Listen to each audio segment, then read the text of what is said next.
G7 leaders may be without Russia at their summit in Brussels, but some European heads of state have chosen not to skip a private meal with President Putin later in France. President Hollande, for example, will have to choose between cheeseburger or pancake. US-led sanctions imposed on Moscow have placed him in an awkward situation, with the restrictions hitting his own economy as well, as Paul Scott explains.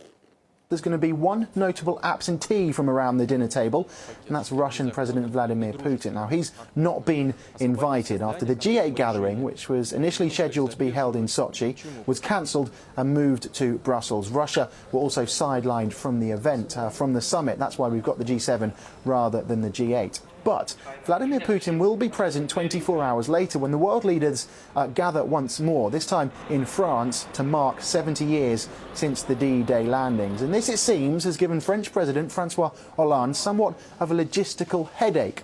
Now, he's hungry, it seems, to try and prove his diplomatic skills. So hungry, in fact, that he's set to host two dinners on Thursday evening. One for US President Barack Obama and the other one for Russian President Vladimir Putin, in an attempt to try and keep the leaders apart from one another. When we should be talking about serious business like Ukraine, expansion of NATO, the BRICS and NATO as opposing camps nowadays, this should be discussed at the presidential level in the same room. And now, because of schoolboy tactics, I would say, of the Obama administration, we have this ridiculous two dinners in a row Thursday in France. So it seems at the moment as if the international community is to try and isolate Russia politically, resembling something from the playground. And it's not clear, when the West said that they wanted to send a very clear signal to Russia, if it's mealtimes that they had in mind. Paul Scott, RT, Brussels, Belgium.